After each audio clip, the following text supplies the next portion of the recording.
Hello, আসসালামু আলাইকুম। কেমন আছেন সবাই? আজকে নিয়ে এসেছি শবে বারাত স্পেশাল গাজরের হালুয়া।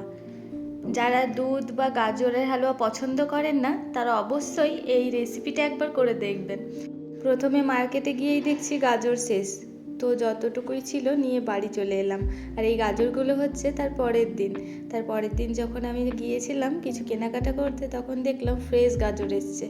তো বাড়ি এসে ভালোভাবে গাজরগুলোর স্কিনটাকে ছাড়িয়ে নিলাম, ছাড়িয়ে নিয়ে দুই পাশটা কেটে বাদ দিয়ে দিলাম আর মিডিল থেকে একটু কেটে নিলাম, কারণ এই গাজরগুলো বড় সাইজের হয়, তো যখন গ্রেট করব তখন অসুবিধা হবে বলে।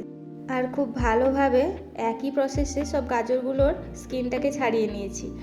আর গাজরের হালুয়ার জন্য কিন্তু এই লাল গাজরটা বেশি ভালো, এই গাজরের হালুয়া খেতে বেশি ভালো লাগে। তো একটা গ্রেটারের সাহায্যে ভালোভাবে গাজরগুলোকে গ্রেট করে নেব।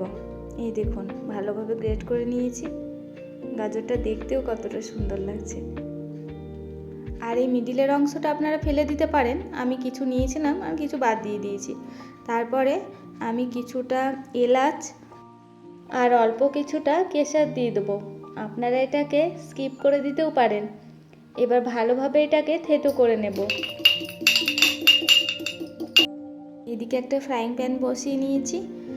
তারপরে আমি এই উপরের যে এলাচের টুকরোগুলো আছে ওগুলোকে বাদ দিয়ে দিলাম, আপনারা দিয়ে দিতেও পারেন, আসলে এটা খাওয়ার সময় প্রবলেম হবে তাই আমি বাদ দিয়ে দিয়েছি। তারপরে গাজর, গ্রেট করা গাজরগুলো দিয়ে দিচ্ছি। তারপরে দিয়ে দেবো লিকুইড দুধ, এখানে মিল্ক দিয়ে দিলাম। আর এই গাজরগুলো কিন্তু এই দুধ দিয়ে আমি সেদ্ধ করে নেব। ঢাকা খুলে ভালোভাবে গাজরগুলোকে সেদ্ধ করতে দিয়ে দেবো। আর হ্যাঁ, এই গাজরের হালুয়া দু তিন রকমের হয়, তবে যে হালুয়া স্টাইলে হালুয়াইরা বানায়, মানে মিষ্টির দোকানে বা যেখানে হালুয়া বিক্রি করে গাজরের, ওখানে যেভাবে বানাই সেই নিয়মটা আপনাদের সঙ্গে শেয়ার করব। আমি খুব সিম্পলভাবে বাড়িতে বানিয়ে দেখেছি, আর এই হালুয়াটা খেতে অসাধারণ লাগে।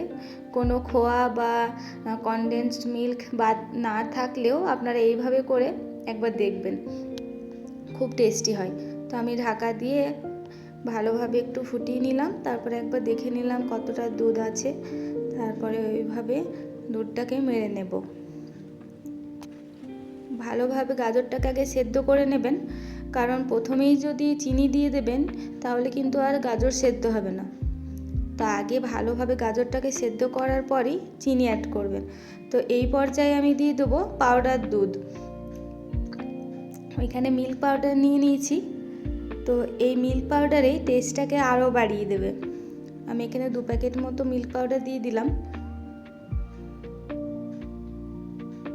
ভালোভাবে এবার মাখিয়ে নিয়ে একটু ঢাকা দিয়ে দেব।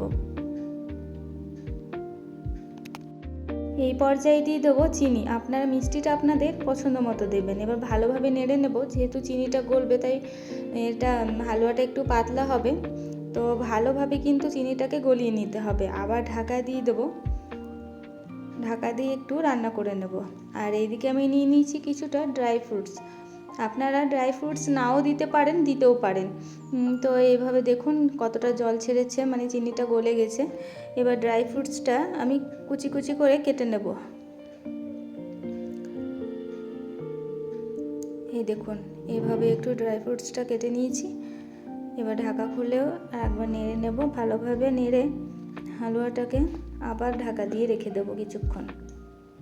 আর হ্যাঁ, এই পর্যায়ে কিন্তু অল্প একটু লবণ দেবো। আপনারা হয়তো অবাক হবেন যে হালুয়াতে লবণ দেওয়ার একটা সিক্রেট কারণ আছে। লবণ দিলে কিন্তু যেই গাজরের, মিল্কের, তারপরে এলাচ, যেসব ইনগ্রিডিয়েন্টসগুলো দিয়েছি সেগুলোর একটা নিজস্ব স্মেল থাকে।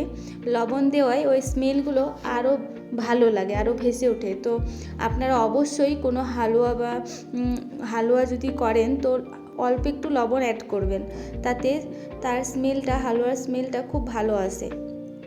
এইদিকে একটা ছোট্ট ফ্রাইং প্যানে নিয়ে নিচ্ছি ঘি, দেশি ঘি। ঘিটাকে গরম করে ড্রাই ফ্রুটসগুলো অ্যাড করে একটু ভেজে নেব। আর হালুয়াইরা যেভাবে হালুয়া তৈরি করে গাজরে, সেটা আপনাদের বলি। তারা কি করে ওই ঘিয়ে প্রথমে গাজরটাকে ভেজে নেয়, তারপরে এলাচ গুঁড়ো দিয়ে দেয়, তারপরে ভালোভাবে চিনি দিয়ে ভালোভাবে হালুয়াটাকে রেডি করে নেয়, তারপরে ওপর থেকে খোয়া দিয়ে দেয়। আবার হ্যাঁ, অনেকে কি করে তার আগেই কনডেন্সড মিল্ক দিয়ে দেয়। তো সেটা যেমন আপনারা দোকানে খান বা কোনো বিয়ে বাড়িতে, তো তখন ওই রকমই টেস্ট আসে। তবে এই ঘরোয়া পদ্ধতিতে যে দুধে গাজর সেদ্ধ করে যে একটা টেস্ট, সেটা কিন্তু অসাধারণ। তো আপনারা এইভাবে রেসিপিটা একবার অবশ্যই বাড়িতে তৈরি করবেন, দেখবেন খেতে কিন্তু খুবই ভালো লাগে। তো এখানে আমার কথা বলতে বলতে বাদামগুলো ভাজা হয়ে গেছে, আমি এবার দিয়ে দিচ্ছি গাজরে। ঘিটাও দিয়ে দেবো কিছুটা, এখানে যেহেতু অনেকটাই ঘি নিয়েছি তাই অল্প একটু ঘি দিয়ে দেবো, আর অল্প একটু ওই প্যানেই থাকবে। এবার ভালোভাবে এটাকে নেড়ে নিতে হবে, ঘিয়ে ভালোভাবে হালুয়াটাকে ভেজে নেব। আর হ্যাঁ, আপনাদের হাতে কম টাইম থাকলে প্রেসার কুকারেও গাজরের হালুয়া করে নিতে পারেন, খুব তাড়াতাড়ি সেদ্ধ হয়ে যাবে। প্রথমে প্রেসার কুকারে অল্প জল দিয়ে দুধ দিয়ে গাজরগুলোকে সেদ্ধ করে নিয়ে ওই একই পদ্ধতিতে আপনারা করে নিতে পারেন, তাড়াতাড়ি হয়ে যায়। আর এখানে দেখুন আমার গাজরের হালুয়া একদম রেডি। তো এটা একটা বাটির মধ্যে নিয়ে নিচ্ছি। আর সেই দিন ছিল শবে বরাত, তো সেই দিনের থালাটা শেয়ার করি। হালুয়া ছিল, চালের আটার রুটি ছিল, আর চিকেনের ঝোল। দেখুন হালুয়াটা খুবই সুন্দর হয়েছে, আর আপনাদেরকে তো আমি টেস্ট করাতে পারছি না।